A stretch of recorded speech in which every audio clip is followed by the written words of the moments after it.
Hello everyone, welcome to our channel. Today's video is going to be the audiobook for Kaki by Siyaram Sharan Gupt. चलिए पहले लेखक के बारे में थोड़ा जान लेते हैं। सियाराम शरण गुप्त का जन्म झांसी के निकट चिरगांव में सन 1895 में हुआ। आप राष्ट्रकवि मैथिली शरण गुप्त के अग्रज थे। प्रारंभिक शिक्षा पूरी करने के बाद इन्होंने घर पर ही गुजराती, अंग्रेजी और हिंदी भाषा सीखी। गुप्त जी विश्व प्रेम, विश्व शांति, सत्य और अहिंसा से आजीवन प्रभावित रहे। इनके साहित्य में दरिद्रता, कुरीतियों के विरुद्ध आक्रोश जैसे भावों की बहुलता है।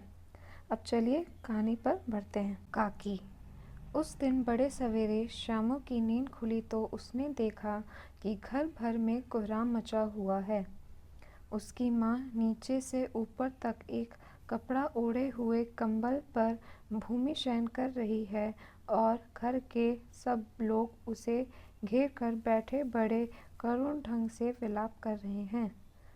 लोग जब उमा को शमशान ले जाने के लिए उठा कर ले जाने लगे तब श्यामू ने बड़ा उपद्रव मचाया। लोगों के हाथ से छूटकर वह उमा के ऊपर जा गिरा। बोला, काकी सो रही है, उन्हें इस तरह उठाकर कहाँ ले जा रहे हो? मैं ना जाने दूंगा। लोग बड़ी कठिनता से उसे हटा पाए। काकी के दाह संस्कार में उसे नहीं जाने दिया। एक दासी राम राम करके उसे घर पर ही संभाले रही। यद्यपि बुद्धिमान गुरुजनों ने उसे विश्वास दिलाया कि उसकी काकी उसके मामा के यहाँ गई हैं, परंतु असत्य के आवरण में सत्य बहुत समय तक छिपा न रह सका। आसपास के अबोध बालकों के मुंह से ही वह प्रकट हो गया। यह बात उससे छिपी न रह सकी कि काकी कहीं नहीं ऊपर राम के यहाँ गई हैं। काकी के लिए कई दिन तक लगातार रोते रोते उसका रुदन तो क्रमशः शांत हो गया, परंतु शोक शांत न हो सका। वर्षा के अनंतर 1-2 दिन में ही पृथ्वी के ऊपर का पानी तो अगोचर हो जाता है, परंतु भीतर ही भीतर उसकी आर्द्रता जैसे बहुत दिन तक बनी रहती है, वैसे ही उसके अंतस्थल में वह शोक जाकर बस गया था। वह प्रायः अकेला बैठा बैठा शून्य मन से आकाश की ओर ताका करता। एक दिन उसने ऊपर आसमान में पतंग उड़ती देखी। ना जाने क्या सोचकर उसका हृदय एकदम खिल उठा।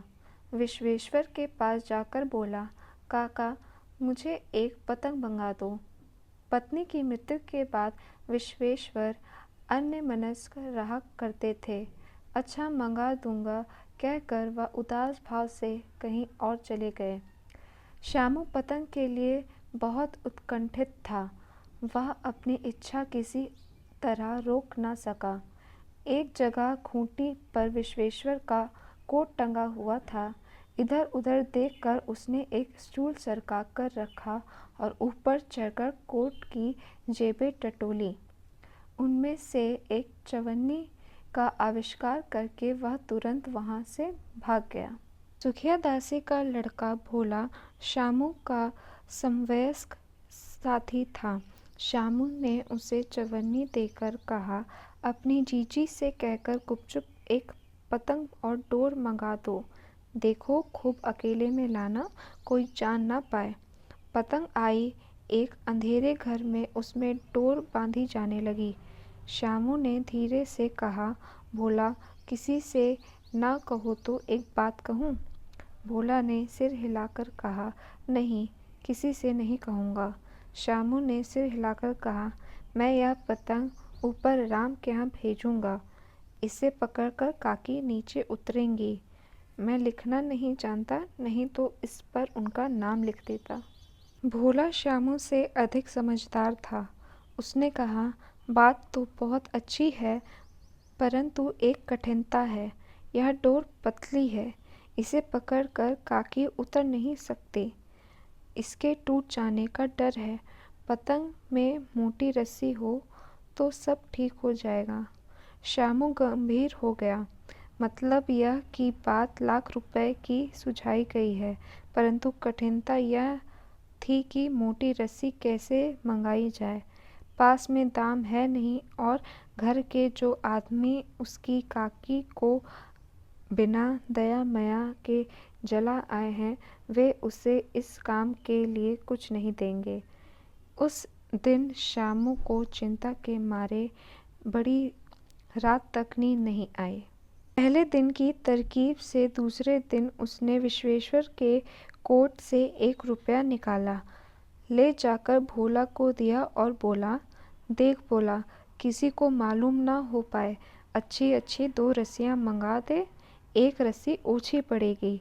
जवाहर भैया से मैं एक कागज़ पर काकी लिखवा रखूँगा, नाम की चिट रहेगी तो पतंग उन्हीं के पास पहुँचेगी। 2 घंटे बाद प्रफुल्ल मन से श्याम और भोला अंधेरी कोठरी में बैठे बैठे पतंग में रस्सी बांध रहे थे। अकस्मात शुभ कार्य में विघ्न की तरह उग्र रूप धारण किए हुए विश्वेश्वर वहां आ घुसे। भोला और श्याम को धमकाकर बोले, तुमने हमारे कोट से रुपया निकाला है। भोला सकपका कर एक ही डांट में मुखबिर हो गया। बोला, श्यामू भैया ने रस्सी और पतंग मंगाने के लिए निकाला था।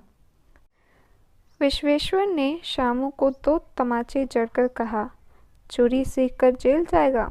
अच्छा, तुझे आज अच्छी तरह समझाता हूँ। यह कहकर फिर तमाचे जड़े और कान मलने के बाद पतंग फाड़ डाली। अब रस्सियों की ओर देख कर कहा, यह किसने मंगाई? भोला ने कहा, इन्होंने मंगाई थी। कहते थे इनसे पतंग तानकर काकी को राम के यहाँ से नीचे उतारेंगे। विश्वेश्वर बुद्धि होकर वहीं खड़े रह गए। उन्होंने फटी हुई पतंग उठाकर देखी। उस पर चिपके हुए कागज़ पर लिखा हुआ था, काकी, सियाराम शरणगुप्त। कुछ कठिन शब्दों के अर्थ इस प्रकार हैं। कुहराम, रोना, शोकजनक घटना को देखकर रोना। आवरण, पर्दा, अनंतर, उसके बाद। अन्यमनस्क, जिसका मन कहीं और लगा हो। समवयस्क, समान आयु का। ओछी, छोटी। मुखबिर, भेद खोलने वाला। हतबुद्धि, जो कुछ सोच पाने की अवस्था में ना हो। Thank you for watching this video.